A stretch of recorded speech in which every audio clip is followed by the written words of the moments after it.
16.1 परिचय। अब तक आपने भारत में कृषि वर्गों और श्रेणियों, श्रमिक वर्ग और मध्यम वर्ग के बारे में सीखा है। इस इकाई में हम लिंग के आधार पर तीसरे प्रकार के सामाजिक स्तरीकरण की व्याख्या करेंगे। भारतीय समाज में कई भाषाएं, रीति रिवाज और सांस्कृतिक प्रथाएं हैं। लिंग व्यापक सामाजिक पदानुक्रम के भीतर जाति और वर्ग के साथ प्रतिच्छेद करता है। समकालीन भारत में लिंग, जाति और वर्ग गतिशील हैं और विभिन्न क्षेत्रों और समुदायों के बीच भिन्न भिन्न है। चूंकि पिछली इकाइयों में जाति और वर्ग स्तरीकरण के विभिन्न पहलुओं का वर्णन किया गया है, हम यहाँ स्तरीकरण की एक प्रणाली के रूप में लिंग की गतिशीलता और भारतीय समाज में इसके विभिन्न आयामों पर ध्यान केंद्रित करेंगे। लिंग भूमिकाएं कई कारकों से आकार लेती हैं, जिनमें भौतिक कारक, श्रम का विभाजन और परिवार, जाति, विवाह और रिश्तेदारी संगठन के भीतर समाजीकरण के माध्यम से लगाए गए प्रतिबंध शामिल हैं। स्वास्थ्य, जीवन और आजीविका के लिए विरासत और संसाधनों तक पहुंच में असमानता भी एक भूमिका निभाती है। परिवार के भीतर सामाजिक पदानुक्रम मजदूरी कार्य में परिलक्षित होता है, जो लिंग, जाति और वर्ग से प्रभावित होता है। इनमें से कुछ कारक वैचारिक हैं, जो घरेलू विचारधाराओं, धार्मिक मान्यताओं, अनुष्ठानों और रीति रिवाजों पर आधारित हैं, जो असमानता को मजबूत करते हैं और महिलाओं को इन पदानुक्रमों को आंतरिक बनाने के लिए प्रेरित करते हैं। इनमें से अधिकांश भौतिक और वैचारिक कारक हमारे समाज, संस्कृति और सामाजिक संस्थानों में गहराई से निहित हैं, जो समाज में महिलाओं की अधीनता को बनाए रखने और पुनः उत्पन्न करने में महत्वपूर्ण भूमिका निभाते हैं। 16.2 लिंग क्या है? लिंग संभवतः सामाजिक भेदभाव का सबसे पुराना और सबसे स्थायी स्रोत है, जिसने केवल पिछली शताब्दी के भीतर ही आलोचनात्मक ध्यान आकर्षित किया है। शिक्षा जगत में एक विचार के रूप में और प्रथाओं के एक समूह के रूप में लिंग की संकल्पना और पुनर्संकल्पना पिछले 3 दशकों में हुई है, जिससे इस मुद्दे की गहरी राजनीतिक प्रकृति का पता चलता है। लिंग में महिलाओं और पुरुषों के बीच सामाजिक और सांस्कृतिक भेद और स्त्रीत्व और पुरुषत्व से जुड़ी विशेषताएं शामिल हैं। हालांकि लिंग को उन व्यापक सामाजिक संबंधों से अलग नहीं किया जा सकता है जिनके साथ यह जुड़ा हुआ है। लिंग अन्य सामाजिक विभाजनों और असमानताओं जैसे कि वर्ग, नस्ल और कामुकता के साथ प्रतिच्छेद करता है, और पुरुषत्व और स्त्रीत्व के अर्थ समाज के भीतर और बीच भिन्न होते हैं। लिंग सेक्स शब्द का स्थान नहीं लेता है, जो विशेष रूप से पुरुषों और महिलाओं के बीच जैविक अंतर को संदर्भित करता है। लिंग पहचान बहुवचन, विभाजित और संभावित रूप से अस्थिर होती है, जिसमें हमेशा जातीयता और वर्ग की गतिशीलता शामिल होती है। आइए देखें कि विभिन्न समाजशास्त्रियों ने लिंग की अवधारणा पर किस प्रकार चर्चा की है। 1. लिंग और लिंग। लिंग का तात्पर्य सामाजिक रूप से निर्मित और सांस्कृतिक रूप से निर्धारित भूमिकाओं से है, जो महिलाएं और पुरुष अपने दैनिक जीवन में निभाते हैं। यह एक वैचारिक उपकरण है जिसका उपयोग पुरुषों और महिलाओं के बीच असमानता के विभिन्न संरचनात्मक संबंधों को उजागर करने के लिए किया जाता है, जैसा कि श्रम बाजारों, राजनीतिक संरचनाओं और घरों में देखा जाता है। दूसरी ओर, सेक्स पुरुषों और महिलाओं के बीच जैविक अंतर को संदर्भित करता है, जो स्थान और समय के अनुसार सुसंगत होता है। लिंग पुरुषों और महिलाओं के बीच सामाजिक रूप से निर्मित अंतर और संबंध जगह और समय के साथ बहुत भिन्न होते हैं। इसलिए लिंग को एक ऐसी धारणा के रूप में परिभाषित किया जा सकता है जो ढांचे की पेशकश करती है, जिसके भीतर सामाजिक और वैचारिक निर्माण और लिंगों के बीच मतभेदों का प्रतिनिधित्व समझाया जाता है। मैसेफील्ड 1991। महिलाओं की जरूरतें शीर्षक वाले यूनेस्को दस्तावेज के अनुसार अंतर्राष्ट्रीय श्रम संगठन द्वारा लिंग की परिभाषा पुरुषों और महिलाओं के बीच सामाजिक मतभेदों और संबंधों को संदर्भित करती है, जो समाज और संस्कृतियों के बीच व्यापक रूप से भिन्न होती हैं और समय के साथ बदलती रहती है। लिंग शब्द सेक्स शब्द को प्रतिस्थापित नहीं करता है, जो विशेष रूप से पुरुषों और महिलाओं के बीच जैविक अंतर को संदर्भित करता है। लिंग का उपयोग सभी क्षेत्रों और सामाजिक संदर्भों में पुरुषों और महिलाओं की भूमिकाओं, जिम्मेदारियों, बाधाओं और जरूरतों का विश्लेषण करने के लिए किया जाता है। लिंग में शक्ति संरचनाएं और आर्थिक संबंध शामिल हैं। लिंग पहचान बहुवचन, विभाजित और संभावित रूप से अस्थिर होती है, जिसमें हमेशा जातीयता और वर्ग की गतिशीलता शामिल होती है। 2. लिंग का सामाजिक निर्माण। ईडी जैसे सामाजिक वैज्ञानिक ग्रे 1982-39 का मानना है कि सामाजिक निर्माण एक सतत प्रक्रिया है जिसमें व्यक्तिगत और व्यापक सामाजिक दोनों प्रक्रियाएं शामिल होती हैं। यह वह प्रक्रिया है जिसके द्वारा चीजों की रोजमर्रा की समझ वास्तविकता के सामाजिक निर्माण की नींव बनती है। प्रत्येक निर्माण सामाजिक अभिनेताओं की व्यक्तिगत समझ से प्रभावित होता है, जो इसे व्यक्तिपरक रूप से पक्षपाती बनाता है। वास्तविकता का सामाजिक निर्माण भी समाज में विशेष समूहों और वर्गों के हितों से आकार लेता है, इसलिए यह पक्षपाती है। सांस्कृतिक मूल्यों, मानदंडों, रीति-रिवाजों, भाषाओं, विचारधाराओं और समाज के संस्थागत ढांचे का उपयोग विशेष सामाजिक निर्माणों को उचित ठहराने के लिए किया जाता है। समूहों और वर्गों के व्यक्तिपरक पूर्वाग्रह को तर्कसंगत और वैध के रूप में पेश किया जाता है। सामाजिक निर्माण, जिसके माध्यम से हम अपने रोजमर्रा के अनुभवों को समझते हैं, नैतिक निर्णय लेते हैं और लोगों को धर्म, लिंग, जाति आदि के अनुसार वर्गीकृत करते हैं, सांस्कृतिक रूप से निर्धारित होता है और इसे बदला जा सकता है। वे सामाजिक मानदंडों, मूल्यों, रीति-रिवाजों और मान्यताओं को आकार देते हैं और उनके माध्यम से विकसित भी होते हैं।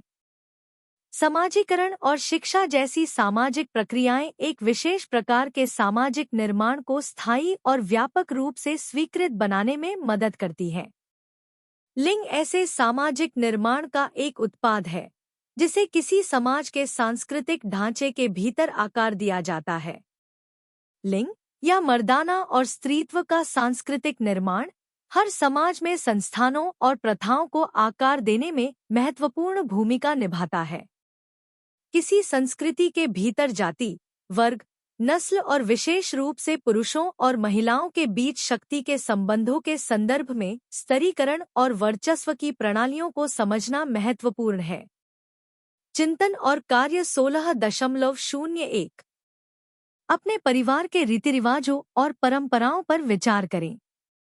कम से कम एक अनुष्ठान या समारोह का विवरण लिखें जो पुरुषों को महिलाओं से अलग करता है। इस अनुष्ठान का आपके परिवार और आपकी अपनी स्थिति पर क्या प्रभाव पड़ता है? अपने अध्ययन केंद्र के अन्य छात्रों के साथ अपने खाते पर चर्चा करें। पारिवारिक रीति-रिवाजों और परंपराओं पर चिंतन। परिचय। रीति-रिवाज और परंपराएं सांस्कृतिक पहचान और निरंतरता का आधार बनती हैं। मेरे परिवार में, जो भारत के उत्तरी भाग से आता है, अनुष्ठान और समारोह हमारे जीवन का एक अभिन्न अंग हैं, जो उस सामाजिक सांस्कृतिक ताने-बाने को दर्शाते हैं जिसमें हम बुने हुए हैं।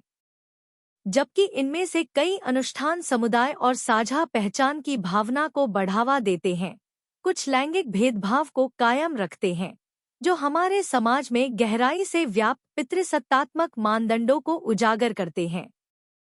मेरे परिवार में ऐसा ही एक समारोह कन्या पूजा है, जो नवरात्रि उत्सव के दौरान किया जाने वाला एक अनुष्ठान है। यह अनुष्ठान युवा लड़कियों को देवी दुर्गा के अवतार के रूप में सम्मानित करते हुए विडंबनापूर्ण रूप से लैंगिक असमानताओं और महिलाओं की सामाजिक अपेक्षाओं को रेखांकित करता है। इस प्रतिबिंब में मैं कन्या पूजा का वर्णन करूंगा, अपने परिवार पर इसके प्रभाव का पता लगाऊंगा और मेरी स्थिति और दृष्टिकोण पर इसके प्रभाव पर चर्चा करूंगा। अनुष्ठान कन्या पूजा। अवलोकन। कन्या पूजा, जिसे कुमारी पूजा के नाम से भी जाना जाता है, हिंदू त्योहार नवरात्रि के दौरान मनाया जाने वाला एक महत्वपूर्ण अनुष्ठान है। मेरे परिवार में यह समारोह क्रमशः नवरात्रि के 8वें या 9वें दिन, जिसे अष्टमी या नवमी कहा जाता है, मनाया जाता है। इस अनुष्ठान में देवी दुर्गा के 9 रूपों का प्रतिनिधित्व करने वाली 9 युवा लड़कियों की पूजा की जाती है, जिन्हें हमारे घर में आमंत्रित किया जाता है। श्रद्धा के साथ उनका सत्कार किया जाता है और उन्हें भव्य भोजन दिया जाता है। तैयारी। कन्या पूजन की तैयारियां कई दिन पहले से ही शुरू हो जाती हैं। घर को अच्छी तरह से साफ किया जाता है और एक विशेष क्षेत्र को फूलों, रंगोली, रंगीन पाउडर से बने जटिल डिजाइन और अनुष्ठान के लिए एक वेदी से सजाया जाता है। चुनी गई लड़कियां आम तौर पर 2 से 10 वर्ष की आयु के बीच पड़ोस या विस्तारित परिवार से होती हैं। उन्हें नए कपड़ों और गहनों से सजाया जाता है, जो देवी की पवित्रता और शक्ति का प्रतीक है। समारोह। पूजा के दिन सुबह युवतियां आती हैं। उनका स्वागत बहुत धूमधाम से किया जाता है। पृष्ठभूमि में पारंपरिक संगीत बजता है। मेरे परिवार के सदस्य, मुख्य रूप से महिलाएं, सम्मान के प्रतीक के रूप में लड़कियों के पैर धोते हैं। फिर लड़कियों को एक सजाए गए मंच पर बैठाया जाता है, जहां उन्हें इस अवसर के लिए विशेष रूप से तैयार की गई मिठाइयों, फलों और पारंपरिक व्यंजनों सहित विभिन्न व्यंजन पेश किए जाते हैं। परिवार का मुखिया, आम तौर पर एक पुरुष सदस्य, आरती करता है। घी या कपूर में भिगोई हुई बाती से रोशनी करने वाली पूजा की एक रस्म और प्रत्येक लड़की के माथे पर एक तिलक, माथे पर एक निशान लगाता है। अनुष्ठानिक पूजा के बाद लड़कियों को कृतज्ञता और श्रद्धा के प्रतीक के रूप में उपहार दिए जाते हैं, जिनमें कपड़े, खिलौने और पैसे शामिल हो सकते हैं। समारोह का समापन परिवार द्वारा इन युवा लड़कियों से आशीर्वाद मांगने के साथ होता है, जिन्हें दिव्य स्त्री ऊर्जा का अवतार माना जाता है। अनुष्ठान के निहितार्थ।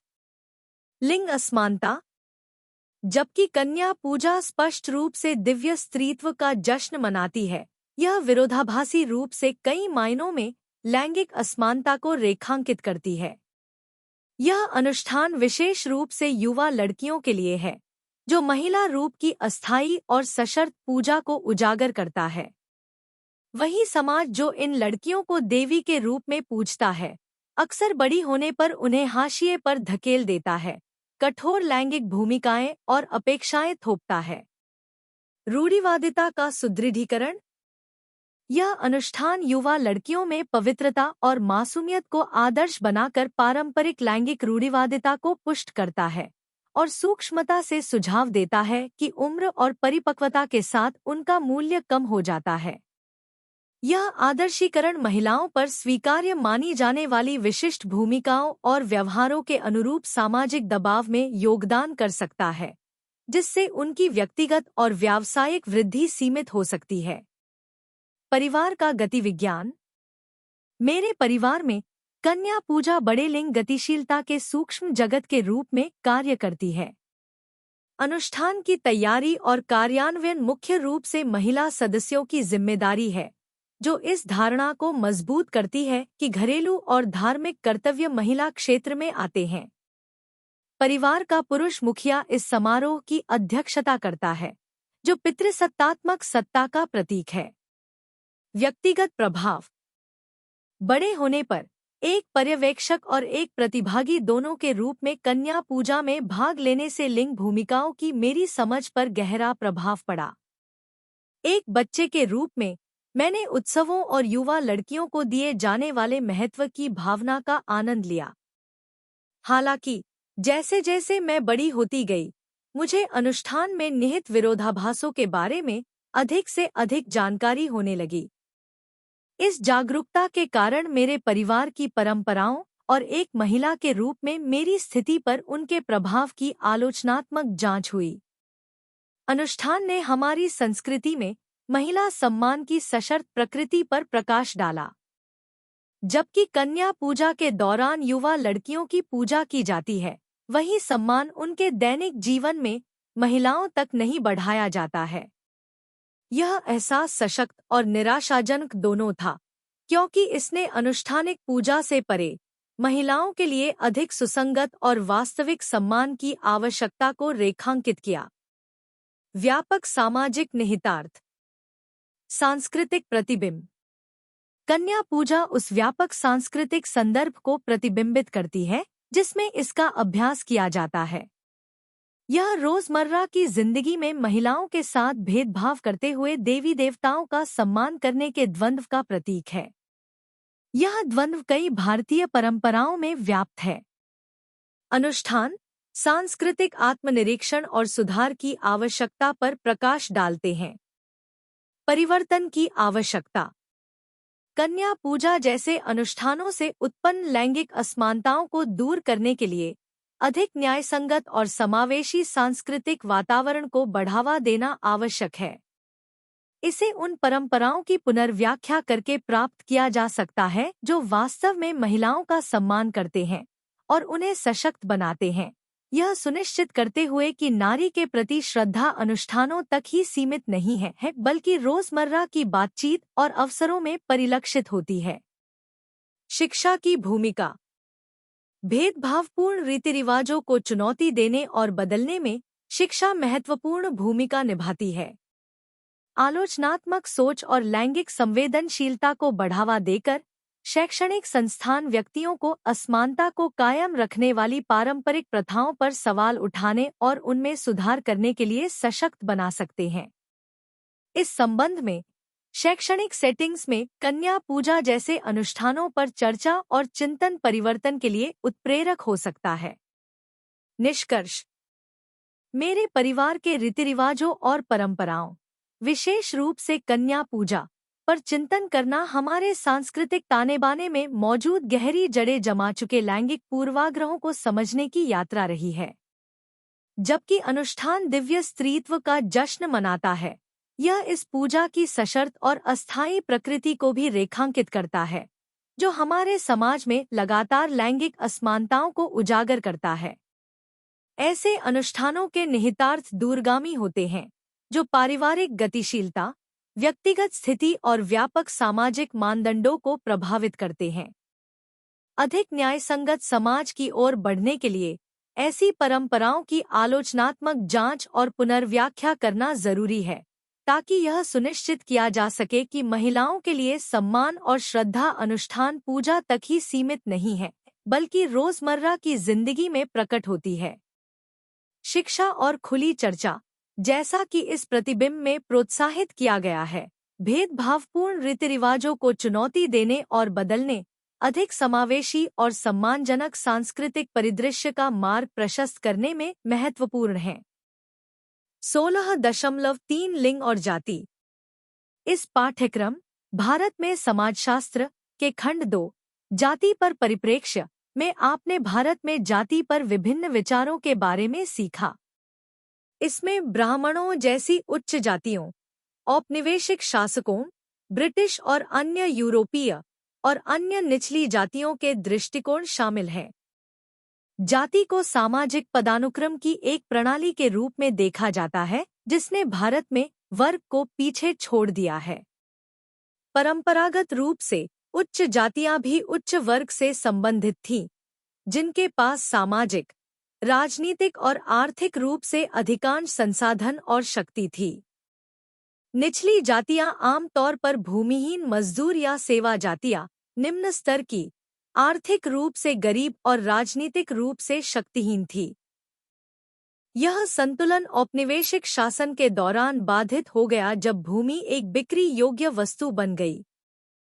पारंपरिक शक्ति संरचना हिल गई थी और औपनिवेशिक प्रभाव और विभिन्न रोजगार के अवसरों के खुलने के कारण सामाजिक गतिशीलता में काफी वृद्धि हुई, जिससे आगरा के जाटवों जैसी मध्यम और कुछ निचली जातियों के लिए आर्थिक सुधार हुआ।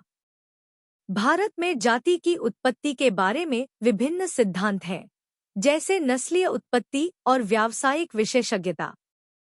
हालांकि जाति पर अधिकांश लेखन ने इसे राजनीतिक या लैंगिक दृष्टि से नहीं माना है और शक्ति, प्रभुत्व और आधिपत्य को प्रमुख मुद्दों के रूप में संबोधित नहीं किया है। कल्पना कन्नाविरन लिखती हैं कि भारतीयों द्वारा जाति का कोई भी विश्लेषण स्वाभाविक रूप से राजनीतिक है, जो दो स्थितियों में से एक के अनुरूप है। का सत्ता उन लोगों के पास रखकर यथास्थिति का समर्थन करना जिनके पास पहले से ही शक्ति है, या ख भारतीय परंपरा की आलोचना करते हुए यथास्थिति से जुड़ना। जाति और इस प्रकार भारतीय परंपरा की सबसे कट्टरपंथी आलोचनाएं दलित समूहों और ब्राह्मण विरोधी आंदोलनों के बुद्धिजीवियों और राजनीतिक कार्यकर्ताओं से आई हैं। ये आलोचनाएं इन समूहों के जीवन के अनुभवों और दृष्टिकोणों से उत्पन्न होती हैं, जो उन लोगों की सामाजिक, राजनीतिक और सांस्कृतिक वास्तविकताओं को उजागर करती हैं, जिनके श्रम और कामुकता का शोषण प्रमुख जाति समूहों द्वारा किया गया है। कन्नाविरन का मानना है कि प्राथमिक क्षेत्र जहां जाति और लिंग प्रतिच्छेद करते हैं, वह कामुकता है। महिला कामुकता के विनियमन ने श्रीलंका और भारत में जाति समाजों में महिला शुद्धता पर ध्यान केंद्रित किया है, जबकि पुरुष कामुकता को इसी तरह अनुष्ठान नहीं किया जाता है। बॉक्स 16.02 उत्तर प्रदेश में कम महिला पुरुष अनुपात FMR। लीटेन और श्रीवास्तव का कहना है कि उत्तर प्रदेश में महिला पुरुष अनुपात FMR दुनिया में सबसे कम है और हरियाणा को छोड़कर यह भारत में सबसे कम है। समस्या का उपकेंद्र हरियाणा में नहीं, बल्कि पश्चिमी उत्तर प्रदेश में है, जहां राज्य की 1/3 से अधिक आबादी और हरियाणा से लगभग 3 गुना अधिक आबादी है। इस क्षेत्र का FMR केवल 0.84 है। आय, लिंग और अनुष्ठानों का निर्माण। अनुष्ठान किसी समाज में लिंग निर्माण के बारे में बहुत कुछ बताते हैं। कैंडियन सिंहली के बीच यलमन ने 2 महत्वपूर्ण समारोहों पर प्रकाश डाला। आय, यौवन से पहले लड़कियों के लिए कान छिदवाने की रस्म। 2 पुरुष यौवन का प्रतीक समारोह। कई दक्षिण भारतीय जाति समुदायों में जब एक लड़की को मासिक धर्म शुरू होता है, तो विशिष्ट अनुष्ठान किए जाते हैं, जो उसके वयस्कता में प्रवेश का प्रतीक है। मासिक धर्म के दौरान वह दूसरों को प्रदूषित करने से बचने और शत्रुतापूर्ण ताकतों से बचाने के लिए एक झोपड़ी या कमरे तक ही सीमित रहती है।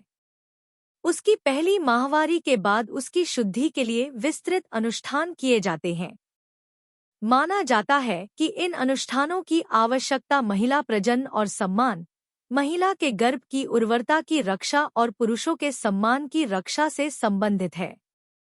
2 जाति और कामुकता और प्रजनन का विनियमन।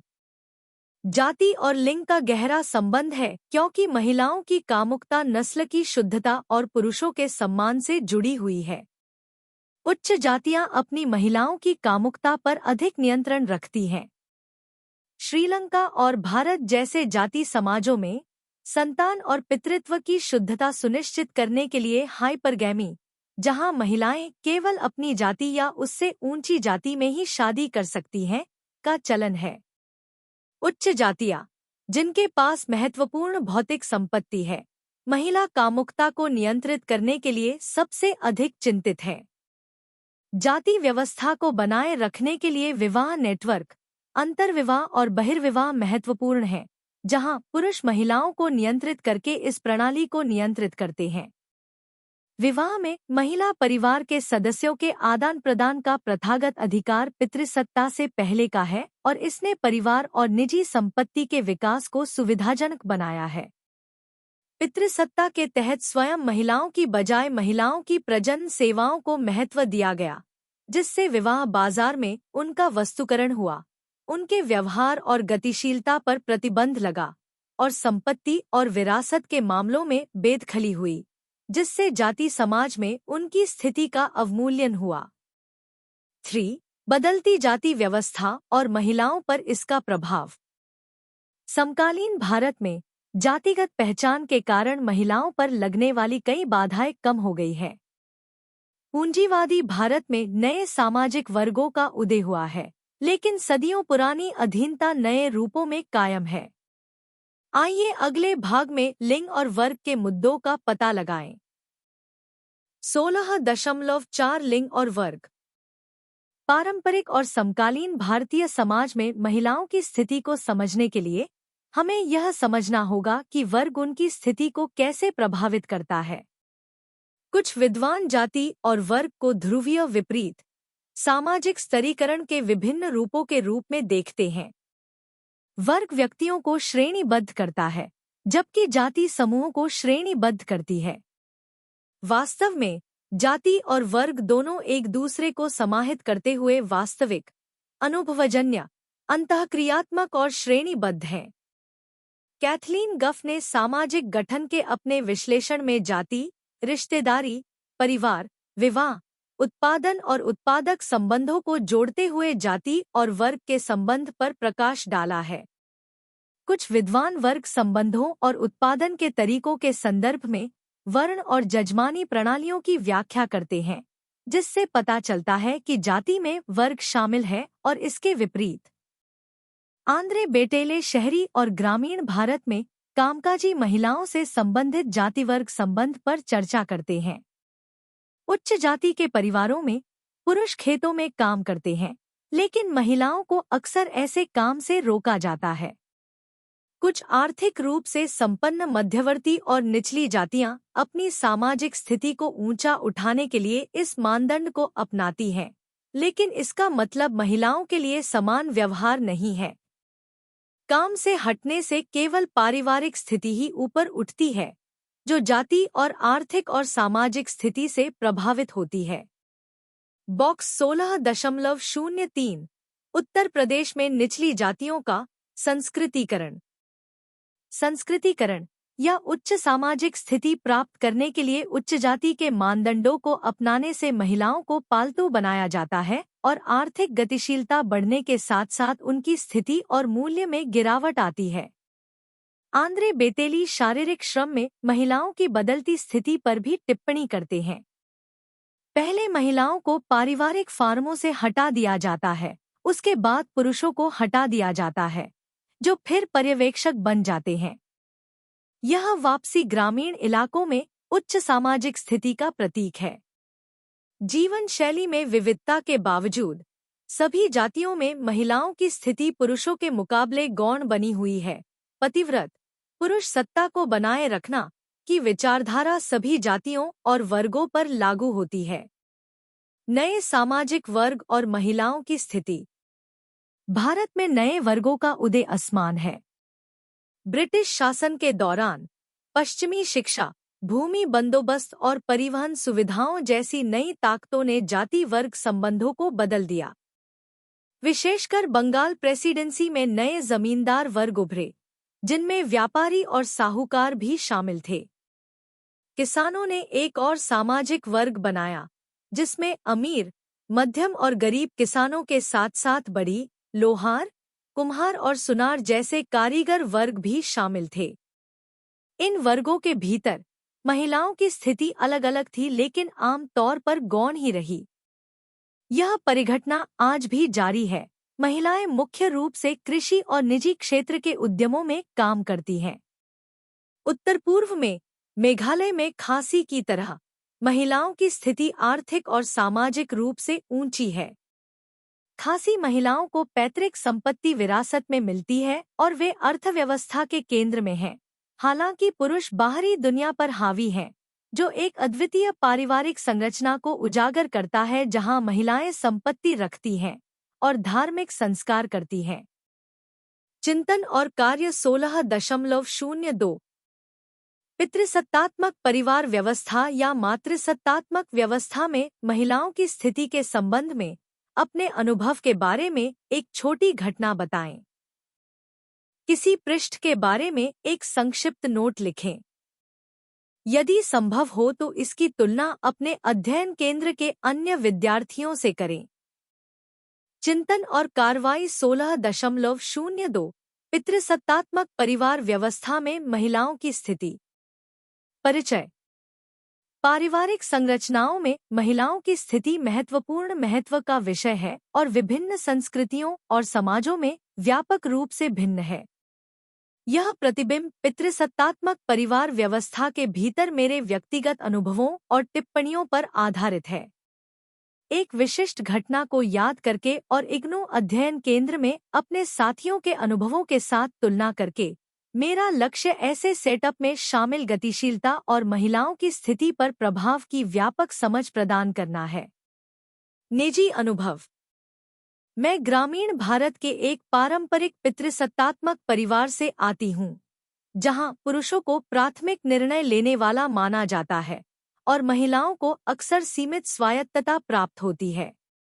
एक विशेष घटना जो सामने आती है वह तब घटी जब मैं 16 वर्ष का था।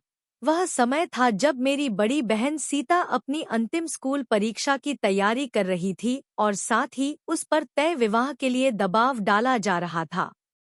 उच्च शिक्षा और पेशेवर करियर बनाने की आकांक्षा रखने वाली सीता हमेशा एक अनुकरणीय छात्रा रही थी। हालांकि मेरे माता-पिता, विशेषकर मेरे पिता का मानना था कि उसके लिए घर बसाना और परिवार शुरू करना अधिक महत्वपूर्ण था। उसकी शैक्षणिक उपलब्धियों और क्षमता के बावजूद मेरे पिता ने उसकी व्यक्तिगत आकांक्षाओं पर सामाजिक और पारिवारिक अपेक्षाओं को प्राथमिकता देते हुए एक पारिवारिक मित्र के बेटे के साथ एक मैच की व्यवस्था की। जब सीता ने अपनी शिक्षा जारी रखने की इच्छा व्यक्त की तो प्रतिक्रिया मिश्रित थी। मेरी मां, जिन्हें इसी तरह की बाधाओं के कारण कभी भी अपने सपनों को पूरा करने का अवसर नहीं मिला था, चुपचाप सीता का समर्थन करती थी, लेकिन मेरे पिता के खिलाफ अपनी राय व्यक्त करने में झिझकती थी। दूसरी ओर, मेरे पिता ने उनकी महत्वाकांक्षाओं को एक महिला के लिए अव्यावहारिक और अनावश्यक बताकर खारिज कर दिया और इस बात पर जोर दिया कि उनकी प्राथमिक भूमिका एक पत्नी और मां के रूप में होनी चाहिए।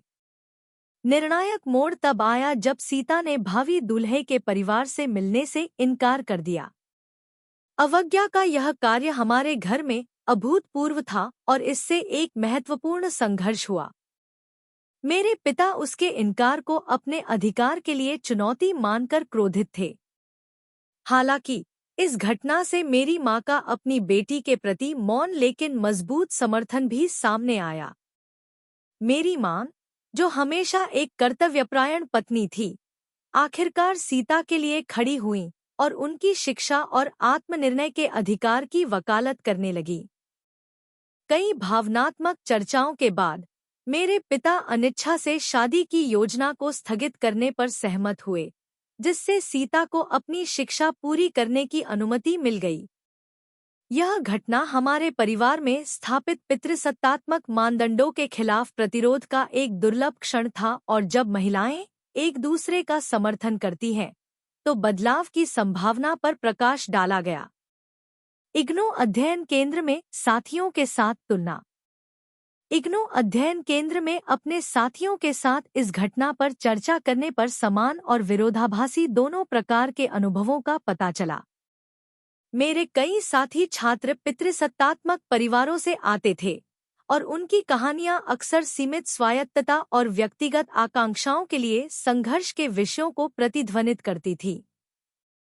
एक सहकर्मी रानी ने बताया कि कैसे उसके परिवार की पितृसत्तात्मक व्यवस्था ने उसकी मां को शिक्षण में डिग्री होने के बावजूद काम करने से रोका। उनकी मां की प्रतिभा और कौशल घरेलू कर्तव्यों तक ही सीमित थे, जिससे इस धारणा को बल मिला कि महिलाओं की प्राथमिक भूमिका घर के भीतर ही थी। यह परिदृश्य मेरे अपने अनुभवों को बारीकी से प्रतिबिंबित करता है, जहां पारंपरिक भूमिकाओं के पक्ष में महिलाओं की क्षमता को अक्सर नजरअंदाज कर दिया जाता था। इसके विपरीत एक अन्य सहकर्मी अंजलि ने केरल के एक मातृसत्तात्मक परिवार से अपना अनुभव साझा किया, जहां महिलाओं के पास महत्वपूर्ण अधिकार और निर्णय लेने की शक्ति थी। अंजलि के परिवार में उनकी दादी घर की मुखिया थी और महिलाओं की शिक्षा और करियर की आकांक्षाओं को दृढ़ता से प्रोत्साहित किया जाता था। इस वातावरण ने सशक्तिकरण और स्वतंत्रता की भावना को बढ़ावा दिया जो मेरे द्वारा अनुभव किए गए प्रतिबंधात्मक माहौल से स्पष्ट रूप से भिन्न था। अंजलि की कहानी ने महिलाओं की स्थिति पर मातृसत्तात्मक व्यवस्था के सकारात्मक प्रभाव पर प्रकाश डाला, जिसमें दिखाया गया कि कैसे परिवारों के भीतर संरचनात्मक मतभेद महिलाओं के व्यक्तिगत और व्यावसायिक जीवन के लिए काफी भिन्न परिणाम पैदा कर सकते हैं। उनके परिवार में महिला प्राधिकारियों का समर्थन और प्रोत्साहन मेरे परिवार में पुरुष प्रधान पदानुक्रम द्वारा लगाई गई सीमाओं से बिल्कुल विपरीत था। विश्लेषण और चिंतन। इन विविध अनुभवों पर विचार करते हुए यह स्पष्ट है कि पारिवारिक संरचना महिलाओं की स्थिति और उपलब्ध अवसरों को आकार देने में महत्वपूर्ण भूमिका निभाती है। पितृसत्तात्मक व्यवस्था में पारंपरिक लिंग भूमिकाएं अक्सर महिलाओं की स्वायत्तता और क्षमता को सीमित कर देती हैं, जिससे निर्भरता और अधीनता का चक्र कायम हो जाता है। मेरी बहन सीता के साथ हुई घटना इस गतिशीलता का एक स्पष्ट उदाहरण है, जहां सामाजिक और पारिवारिक अपेक्षाओं ने एक पत्नी के रूप में उनकी भूमिका को उनकी शैक्षणिक और कैरियर आकांक्षाओं से अधिक प्राथमिकता दी। हालांकि इस घटना ने इन प्रणालियों के भीतर परिवर्तन और प्रतिरोध की क्षमता को भी प्रदर्शित किया।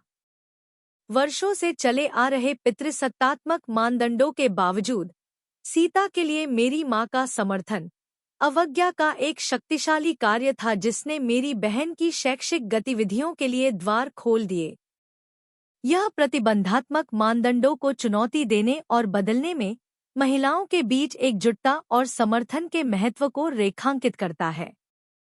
तुलनात्मक रूप से मातृसत्तात्मक व्यवस्था, जैसा कि अंजलि के अनुभव से पता चलता है, महिला सशक्तिकरण के लिए अधिक सहायक वातावरण प्रदान करती है। महिला प्राधिकारी हस्तियों की उपस्थिति और शिक्षा और स्वतंत्रता पर जोर महिलाओं के लिए आगे बढ़ने और अपनी स्वायत्तता पर जोर देने के अवसर पैदा करता है। यह विरोधाभास उस महत्वपूर्ण प्रभाव को उजागर करता है जो पारिवारिक संरचनाओं का महिलाओं के जीवन पर पड़ सकता है और लैंगिक समानता को बढ़ावा देने के लिए प्रणालीगत परिवर्तन की आवश्यकता को रेखांकित करता है। निष्कर्ष। अंत में, पितृसत्तात्मक परिवार व्यवस्था के भीतर मेरा अनुभव महिलाओं की स्थिति और स्वायत्तता पर लगाई गई चुनौतियों और सीमाओं को उजागर करता है। मेरी बहन सीता से जुड़ी घटना पारंपरिक लैंगिक भूमिकाओं के सामने व्यक्तिगत आकांक्षाओं के लिए संघर्ष और महिलाओं के बीच एकजुटता और समर्थन के माध्यम से बदलाव की संभावना पर प्रकाश डालती है। पितृसत्तात्मक और मातृसत्तात्मक दोनों व्यवस्थाओं के साथियों के साथ तुलना महिलाओं के अवसरों और सशक्तिकरण पर पारिवारिक संरचनाओं के गहरे प्रभाव पर जोर देती है। इन मुद्दों को संबोधित करने के लिए पितृसत्तात्मक मानदंडों को चुनौती देने और बदलने, महिलाओं के लिए अधिक न्यायसंगत और सहायक वातावरण को बढ़ावा देने के लिए एक ठोस प्रयास की आवश्यकता है। एकजुटता को बढ़ावा देकर और प्रणालीगत परिवर्तन की वकालत करके हम एक ऐसे समाज की दिशा में काम कर सकते हैं जहां पारिवारिक संरचनाओं के बावजूद महिलाओं की क्षमता को पहचाना और महत्व दिया जाता है। 16.5 लिंग, जाति और वर्ग में क्षेत्रीय भिन्नताएं। जैसा कि पहले उल्लेख किया गया है, लिंग, जाति और वर्ग के बीच संबंध बहुत जटिल और परिवर्तनशील हैं। पितृसत्तात्मक परिवार व्यवस्था में, जो भारत के उत्तरी हिस्सों में और ब्राह्मणों, ठाकुरों, कायस्थों और बनियों के बीच मौजूद है, महिलाओं को परिवार में निम्न दर्जा प्राप्त है। इन परिवारों में सबसे बड़े पुरुष या अन्य पुरुष सदस्यों के पास सत्ता होती है। बाल विवाह, जबरन विधवापन, सती, वह प्रथा जहां एक विधवा अपने पति की चिता पर आत्मदाह कर लेती है, और पर्दा, महिलाओं को एकांत में रखने की प्रथा, जैसी प्रथाएं महिलाओं की स्थिति पर नकारात्मक प्रभाव डालती हैं। समाजीकरण प्रथाओं के साथ साथ इन रीति रिवाजों के कारण महिलाओं को परिवार में अधीनस्थ स्थिति प्राप्त हुई है। इसके अतिरिक्त इन परिवारों में महिलाओं की शिक्षा को महत्व नहीं दिया जाता है। क्षेत्रीय अध्ययनों से पता चला है कि पितृसत्तात्मक परिवारों में हिंसा अधिक होने की सूचना है। वीना मजूमदार के अनुसार इस क्षेत्र, भारत, ने दुनिया की कुछ सबसे शक्तिशाली महिला शासकों को जन्म दिया है, लेकिन उन्होंने सामाजिक व्यवस्था को बदलने या पितृसत्तात्मक संस्थाओं को खत्म करने के लिए काम नहीं किया। हम राष्ट्रीय संप्रभुता की उनकी सफल रक्षा और वैश्विक मंचों पर तीसरी दुनिया के हितों की रक्षा में उनके नेतृत्व पर गर्व करते हैं। लेकिन पदानुक्रमित वैश्विक और राष्ट्रीय सामाजिक व्यवस्था में सत्ता के कैदियों के रूप में वे नीचे से लोकतंत्र का निर्माण या बचाव नहीं कर सके। न ही वे जनता के बीच से महिलाओं की पराधीनता को खत्म करने का कार्य शुरू कर सके। लीला दुबे ने अपने काम, महिलाएं और रिश्तेदारी, दक्षिण और दक्षिण पूर्व एशिया में लिंग पर तुलनात्मक परिप्रेक्ष्य में यह भी कहा है कि यह दक्षिण एशिया की एक खासियत है कि महिला लिंग को जन्म लेने, जन्म के बाद जीवित रहने और जीने के अधिकार से वंचित किया जाता है। गर्भावस्था और प्रसव के जोखिमों से बचते हुए स्वस्थ जीवन जिए। विभिन्न जातियों, वर्गों और क्षेत्रों में महिलाओं के कम मूल्यांकन ने महिलाओं की शैक्षिक स्थिति के साथ साथ भारत की कुल जनसंख्या में उनके अनुपात को भी प्रभावित किया है। भारत में महिलाओं की साक्षरता दर और लिंगानुपात दर्शाने वाली तालिकाएं नीचे दी गई हैं। ये भारत में महिलाओं की स्थिति के संबंध में स्वयं व्याख्यात्मक है। 16.6 निष्कर्ष। इस इकाई में भारतीय संदर्भ में लिंग, जाति और वर्ग के बीच घनिष्ठ संबंध की जांच करने का प्रयास किया गया है। लिंग, जाति और वर्ग की गहन परिभाषा भी प्रदान की गई है। भारत में विभिन्न जातियों में महिलाओं की स्थिति का विश्लेषण वर्णित है। लिंग के संदर्भ में जाति और वर्ग के बीच संबंध को समझाया गया है। इसके अतिरिक्त तालिकाओं के माध्यम से अर्थव्यवस्था के विभिन्न क्षेत्रों जैसे सार्वजनिक और निजी क्षेत्रों में महिलाओं की भागीदारी पर चर्चा करने का प्रयास किया गया है। अंत में पितृसत्तात्मक और मातृसत्तात्मक परिवारों में महिलाओं की स्थिति की क्षेत्रीय भिन्नता पर चर्चा की गई है। राज्यवार महिलाओं की साक्षरता दर और लिंगानुपात को दर्शाने वाली तालिकाएं क्षेत्रीय विविधताओं को उजागर करने वाली भी दी गई है।